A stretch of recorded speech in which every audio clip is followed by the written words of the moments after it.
So welcome to the first of 10 lectures on the magnetic properties of materials.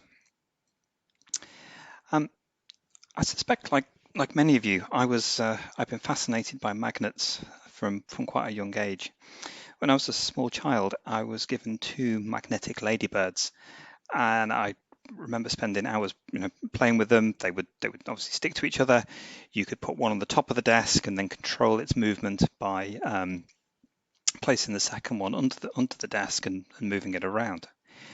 And just simple questions about how do they interact, what's the force between them.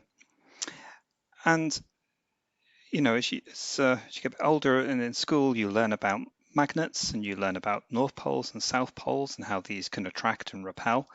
And for a while, that's kind of satisfying and explains what's going on. But after a bit, you start to think, well, what is a north pole? What is a south pole? Can I separate them? Okay, and we need some more answers. And from what you've learnt in the course, in the GP2 course so far this year, you know that the properties of materials are ultimately down to the nuclei and the electrons. Okay.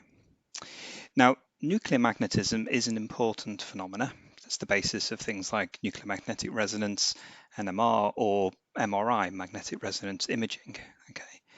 But nuclear magnetism at room temperatures is very weak, and it doesn't really play any role whatsoever in the magnetic properties that we observe in materials.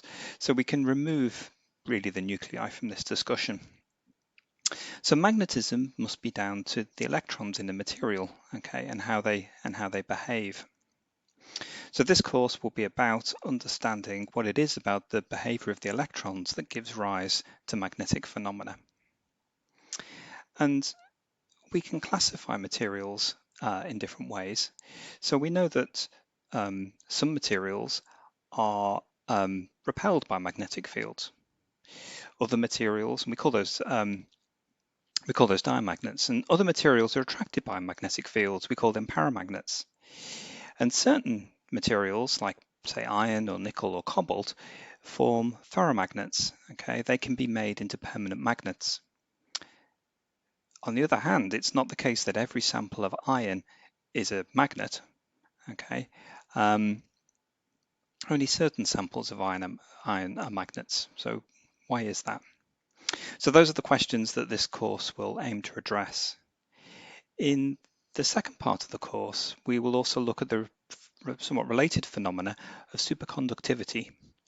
And so this is whereby certain materials, when cooled below a critical temperature, move from having a finite resistance to essentially zero resistance.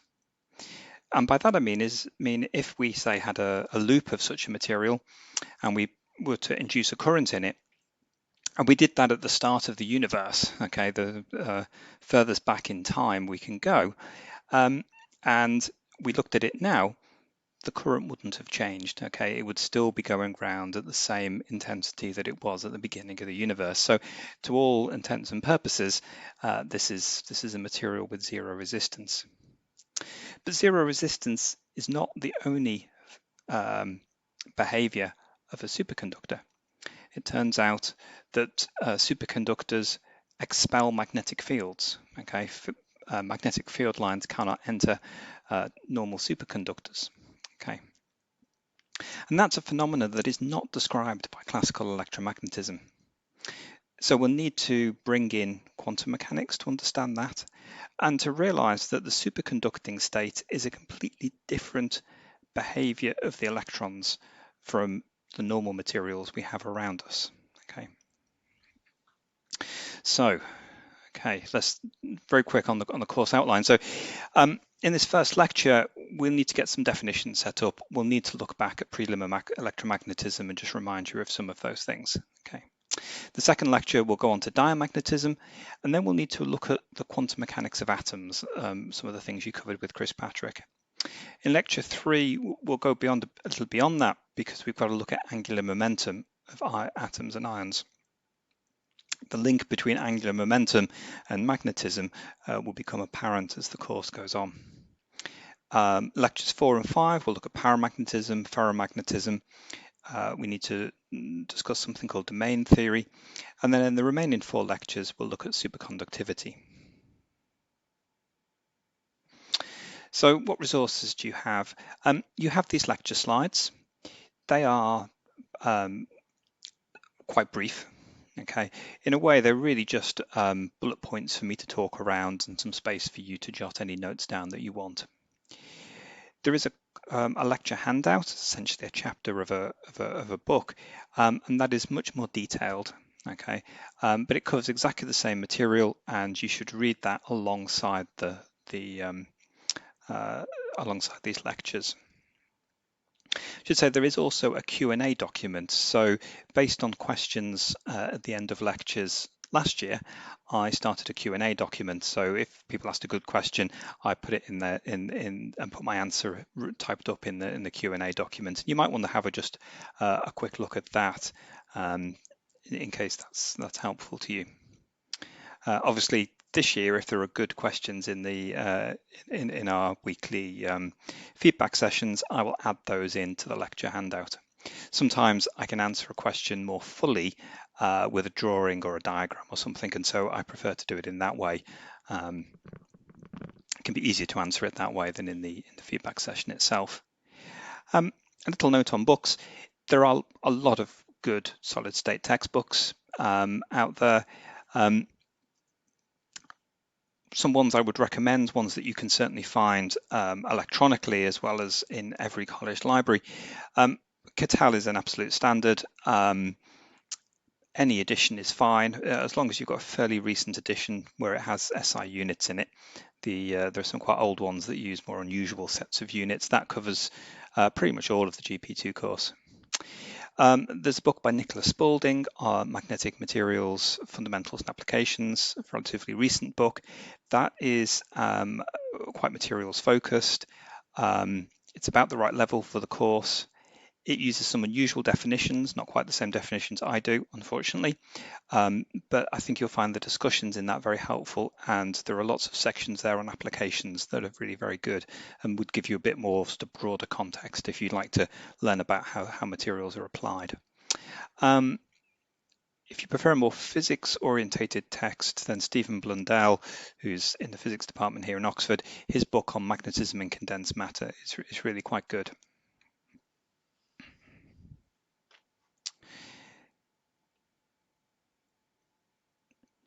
Okay, so today's lecture, I split the lectures up into smaller parts. I think this makes it a little easier for you to go back and review things later in time.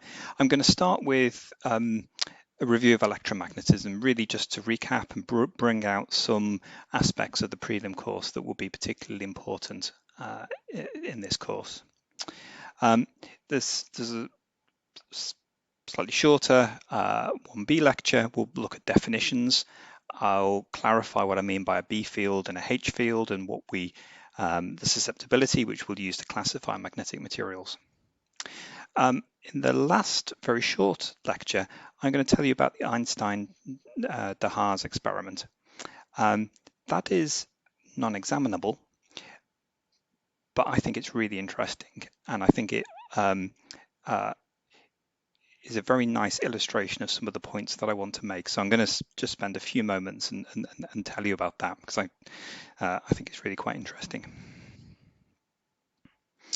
Okay, so a brief review of prelim electromagnetism, and I'd really encourage you to go back and look at Susie Speller's notes on the prelim electromagnetism course. They will help you with this course, and they will also help you with the second course on electrical and optical properties given in the second half of Trinity term. So definitely worth a read through. Okay. So magnetic materials. Most materials are not permanent magnets. Okay. We know that because they, two magnets want to repel each other or stick together, depending how you orientate them. And most materials do not have any magnetic force between them. If we pick a magnet up, they're not strongly attracted, not by any noticeable force that we can feel. But all materials do respond to magnetic fields. Okay, they have what we call induced magnetism. Okay, so the act of placing an object in a magnetic field causes a change in the material. Okay, and we can classify such materials as either diamagnetic or paramagnetic. Now, both of these phenomena are very weak, so you have to do very sensitive experiments. As I said, if you held such objects in a magnetic field, you wouldn't necessarily feel the force yourself. They're really quite small forces. How do we distinguish between a diamagnet and a paramagnet? Well, a diamagnetic material wants to move away from a high field. Okay, so in this experiment here, what I've got is two poles. Obviously, this is a magnet, and these things will join up down here. But I've got a north pole and a south pole, and I've made them different shapes, and that means that this area here is a high field, and this area here is a lower field. Okay, the flux lines are closer together here. And a diamagnet wants to move from the region of high field to a low field. So in this experiment, if this sample here was diamagnetic, you would see it swing to this side. Okay. This is the basis of, superconductors, for example, are a very extreme example of diamagnetism. And so things like maglev trains, where things float above a magnetic superconductor floats above a magnetic field, is an example of extreme diamagnetism, moving from an area of a high field to a low field. A paramagnetic material, on the other hand, so that could be something like oxygen gas is paramagnetic. Something like copper sulfate is paramagnetic. A lot of transition metal compounds are paramagnetic. They will move in the opposite direction. They want to move from a region of low field to a region of high field. Okay, so that is macroscopically how we can tell the difference between a diamagnet and a paramagnet. Water is diamagnetic, for example, as is barb, wood, books. Many objects are diamagnetic, and because water is diamagnetic, it means that you are diamagnetic as well. So humans are diamagnetic. Okay, so that's how we can classify materials that are not permanent magnets. Now, we might have tried to understand what happens in a typical paramagnet if we imagine that some of the atoms in the material have magnetic moments. Okay, and so there could be something like copper sulfate, where the copper ions have a magnetic moment. And we might understand a paramagnetic material by saying that if there's no field applied, these magnetic moments, because of thermal fluctuations, will just point in random directions. Okay, that's illustrated over here. Okay, so in no field, there's no particular direction these magnetic moments want to point in, so there's no net magnetism in the material. Okay. But when we apply a field, we now give an energy bias, and so there's a tendency for these moments to want to align. So now this material would have a net magnetic moment in this direction, upwards. Okay. So this is an induced magnetism. It's only present when we turn the external magnetic field on. You can also see that in this case, the magnetism would be very strongly temperature dependent, okay? Because the more temperature I have, the more likely I am for these magnetic moments to want to rotate away from the axis of the applied field. Now, we can understand a ferromagnet as a sort of special case of the paramagnet. So in a ferromagnet, these magnetic moments, for one reason or another, spontaneously align without an external field. Okay, so if they all manage to line up without an external field, it means that's not induced magnetism, this is a permanent magnet. Okay, so that's how we might imagine a ferromagnetic material. And in fact, you know that if you take something like iron and you heat it up at a temperature below the melting point of iron, okay, it's still a solid, at some point there'll be a magnetic transition and you'll destroy the magnet. In fact, it will become paramagnetic. Okay, so this is the kind of prelim level understanding of magnetic materials, and really it's a little unsatisfactory because it's just a classification. We've just said how you can differentiate between these materials. We've not really given a proper microscopic understanding of why these materials behave as they do. Okay, so we're going to get there now. I now need to go on and look at Maxwell's equations. Okay, so I need to look at, in order for us to understand where the magnetic behavior of materials come from, we need to know the equations that govern magnetism, okay, electromagnetism, because there's going to be something about those equations and how they apply in materials to explain the magnetic behavior. So let's remind ourselves of this. But before I do that, I need to do a quick reminder on vector calculus. I think this is not essential to understand the rest of this course, but I think that it might be a little bit of a reassurance if you're not sure about vector calculus, just to remind you what some of the symbols and terms that I'm going to use are. If you're really happy with electromagnetism, fast forward about 5 minutes in this lecture.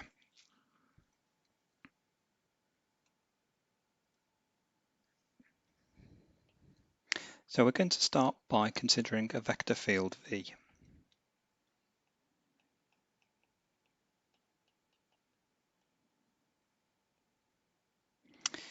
And V will have components Vx, Vy, Vz. Okay. Now, this could represent electric field, it could represent magnetic field. But the nice thing about thinking about vector fields is it must be the same for any field that we choose. So if it helps us understand things, we can pick an easier field. So for example, here I'm going to consider the flow of water. Okay, so let's consider the flow of water. So I might have a series of vectors at different points in space that just tell me about the velocity of the fluid at that point in space. Here we go, set of vectors. And in order to characterize a vector field, we use two different quantities, the curl and the divergence. So let's begin by looking at the curl. So the curl is defined mathematically as a type of cross product. Okay, so let me write this. I like to write my cross products as determinants. So I, j, and k, and this will be d by dx, d by dy, d by dz, vx, vy, vz. Okay, and this is obviously a vector. And if I was to find out the first element of this, the ith element, that would be dvz by dy minus dvy by dz. So that's the ith element. Okay, and I could work out the other two elements if I wanted to. Okay. But what does the curl tell us? Well, let's imagine that I've got water just flowing very uninterestingly in a straight line. Okay, flowing down some pipe. Here it is. Okay, and so this is uniform flow.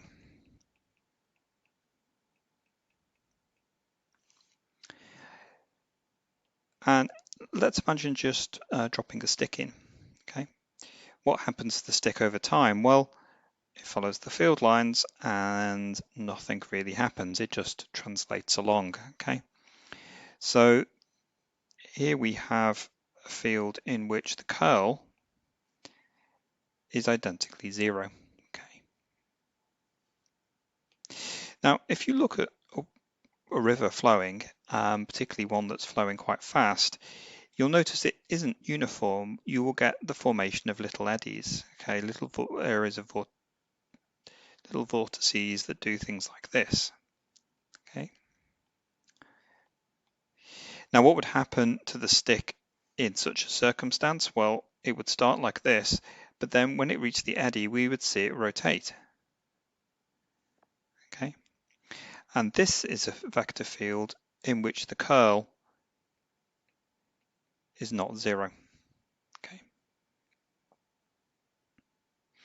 So the curl is about rotation in a vector field. Okay, and there's a second quantity that we use to characterize these vector fields, and the second one is the divergence. Okay, so the divergence of a vector field, and that is defined as a dot product. So we have a gradient vector,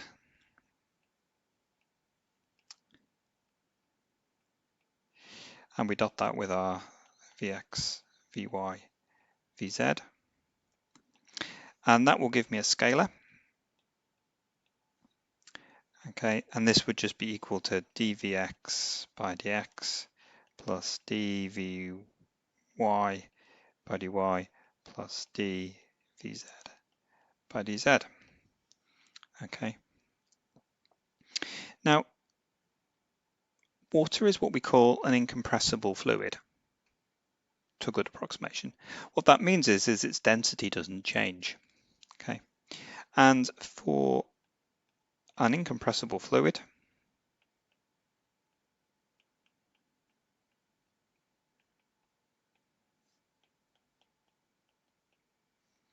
such as water,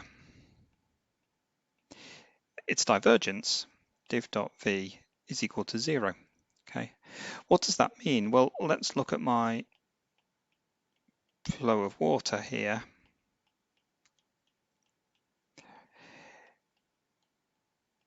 It means that if I was to pick a surface, a closed surface, any one, doesn't really matter, the net flux through that is 0. What I mean by that is that for any water that flows into the surface, an exactly equal amount of water flows out. Okay, so this means that its divergence is 0. How could we ever have a divergence of water that was not 0? Well, we can sort of contrive this a little way. If you imagine putting a hose pipe into the river, that would be a source of water. Okay, so what would that look like? Well, the field lines would look like this. The lines of flow would always be away from the edge of the end of the hose pipe.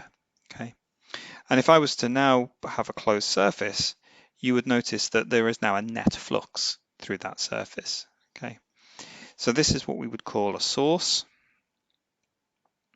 and this would mean that div.v would be greater than 0. So in our case, that would be a hose pipe end.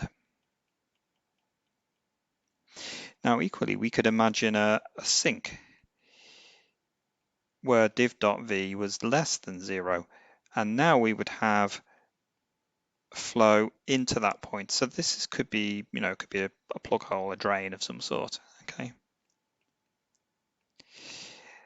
And you see that the field lines now all flow in, so there'll be a negative flux if I was to make a surface. Okay. So we can understand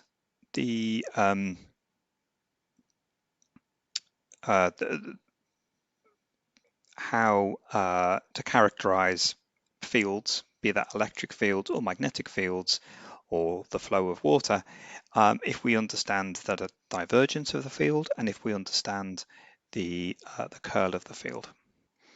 Okay, so now we're ready to look at some the important equations of electromagnetism. Actually, the first one is not a Maxwell equation. So the first equation to look at is the Lorentz force law. And what we see here is that this explains the force on a charged particle, charge Q, when subject to an electric field or a magnetic field. And we see straight away that a charge placed in an electric field feels a force in the direction of the electric field. Okay. And if you like, that's actually a definition of the electric field. It's the force that a charged particle will experience. Okay. We see that the magnetic field affects charged particles in a slightly different way. It has no effect on a static charged particle, but if a charged particle with velocity v is moving through a magnetic field, there will be a force that is perpendicular to both the velocity and the magnetic field. Okay, so a charged particle moving through a magnetic field will actually go in a circular loop. It's the principle of mass spectrometry and various other things. And if you like, this equation can actually be used as a definition of what is an electric field and what is a magnetic field. Okay, so Maxwell in the 19th century managed to sort of summarize a number of sort of partial equations that had been written down in earlier times, and he really brought these four equations together and wrote them in their present form, added all the correct terms together, and he was able to then use these equations to make predictions. And in fact, he was the first to realize that light is an electromagnetic wave. So these four Maxwell equations really are a sort of pinnacle of modern physics. Okay. So the first Maxwell equations we know as Gauss's law for electromagnetism, which is that the divergence of an electric field is related to the charge density. Okay. Now we can write this in two ways. We can write it in a microscopic way. So that is an equation that is true at each point in space. Okay, so this is our microscopic Maxwell equation, where it's the divergence of the electric field is related to the charge density rho at that point. Okay. But there's also a macroscopic equivalent, and I'm always giving the macroscopic equivalent at the moment in terms of a vacuum. Okay, and a macroscopic equivalent is true over a larger area. So this tells us, this is familiar Gauss's law, that the flux of the electric field through a closed surface is equal to the amount of charge enclosed by that surface. Okay, where I've written Q here as the amount of charge enclosed. Okay, so again, this is will be familiar, but if you look at a point positive charge, okay, this is a means that there's a positive divergence at that point. So the field lines are flowing out from that source. Okay, the positive charge here at the red point. Okay, and so there would be a net flux, for example, through this closed surface here. This tells us something that we know, that field lines of electric field begin on positive charges and end on negative charges. Okay, so charges create electric fields. Oops, I'll go back. If we can just turn that into Coulomb's law if we want to. Sometimes Coulomb's law is useful. We can use this version of Gauss's law here to come up with Coulomb's law, and that can be useful if we want to find we've got a very asymmetric distribution of charge, for example. We can use Coulomb's law to figure out what the electric field is. Okay. Right, Maxwell 2. Maxwell 2 is Gauss's law for magnetic fields. And this tells us that divergence of the magnetic field is 0. There are no equivalents of electric charges for magnetic fields. There are no magnetic charges. This means that magnetic field lines they must be closed loops, okay, because there's nothing for them to begin and end on. Okay. So the divergence of a magnetic field is 0, and that means that we always have field lines going in closed loops. The macroscopic form of that is just the flux through a closed surface is 0. Okay, there's no magnetic charge to enclose. That's very interesting, Maxwell 2. Not very useful in terms of us, for example, calculating magnetic fields. Okay, but it's important to know. Okay. Maxwell 3 is Faraday's law of induction. Okay, you're probably more familiar with it in the macroscopic form, which tells you that the EMF around a closed loop here is equal to the negative the rate of change of flux B dot ds through that loop. Okay. So what this means is that if I've got a changing magnetic field, it can alter the electric field. Okay. And quite interestingly, if in the microscopic form, we see that it's the rate of change of B that gives us the curl of the electric field. Okay.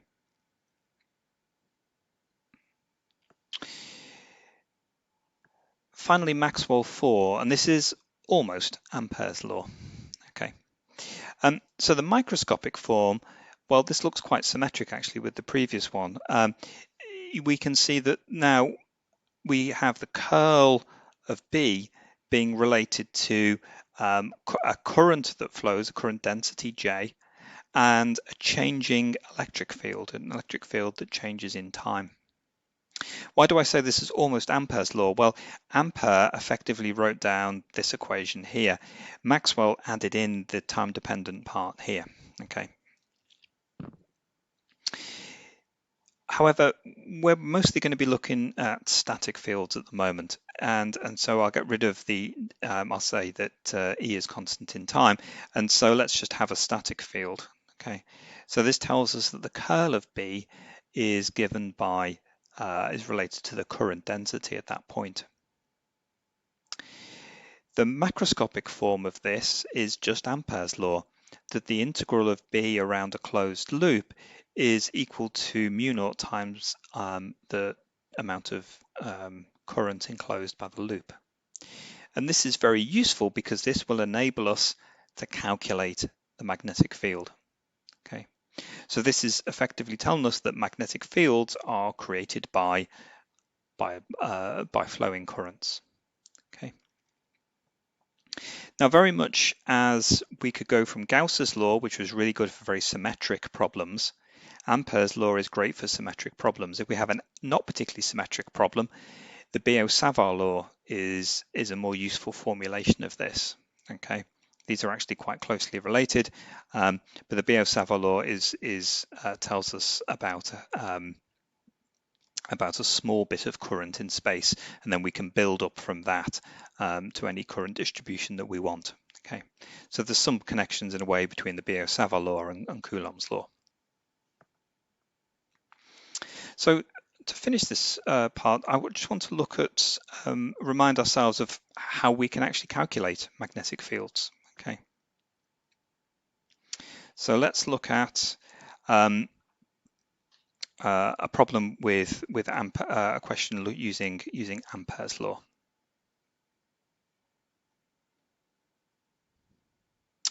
Okay, so I'm going to calculate the field around a straight wire. Okay, so here I've got a current in a wire, and I'd like to calculate the magnetic field at a distance a away from the wire. Now, if I do a top view, I know that B is going to be acting circumferentially. Okay, so it goes around in a circumference. Okay, so let's see. I need to use the Ampere's law. So that tells me that the integral around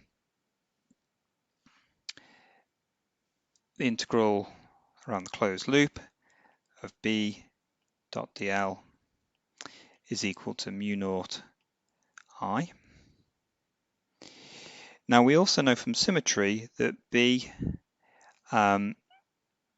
has, okay, so we know from symmetry that B has constant magnitude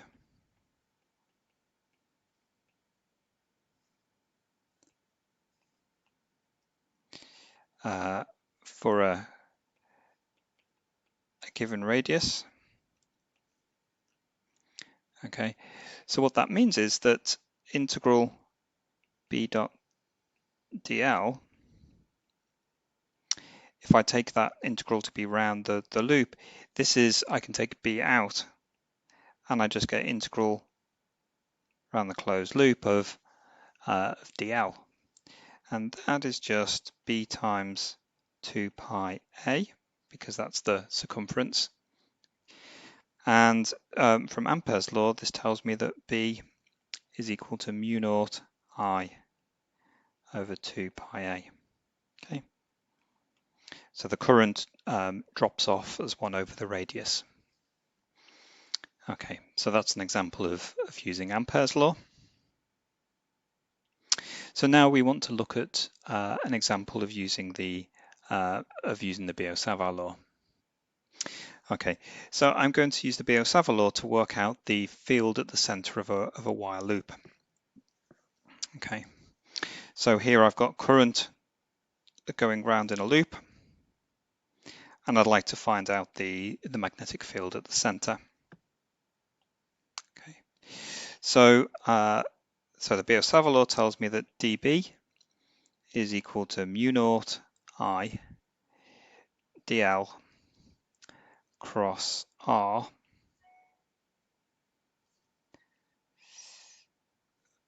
over 4 pi r squared. Okay, and that's the magnetic field caused by a little bit of current here, which is I times dl. Okay, so just the amount of current in that little bit dl. So what do we know? We know that dl is perpendicular to the vector r. Okay, and so dl cross r hat is equal to the length, let's just call that dl, times n hat, okay, where n hat is a vector that's perpendicular to the loop. Okay, it's out of the page. Okay, this tells us that the B that we want is perpendicular to the plane of the loop.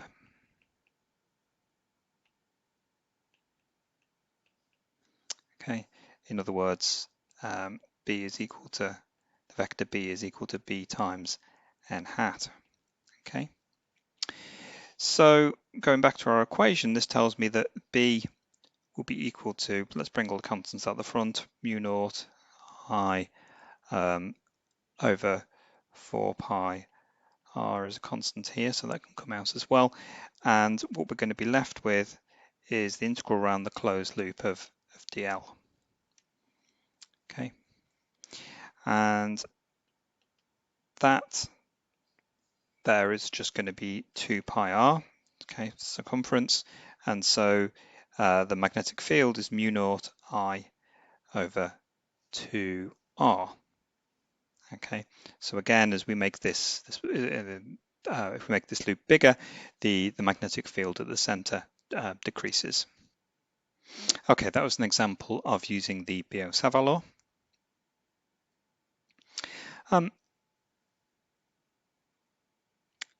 Perhaps the final thing to mention here is about magnetic dipoles. Okay, so we know that if we have currents that flow, okay, currents create magnetic fields, and in fact, if we have a small current loop,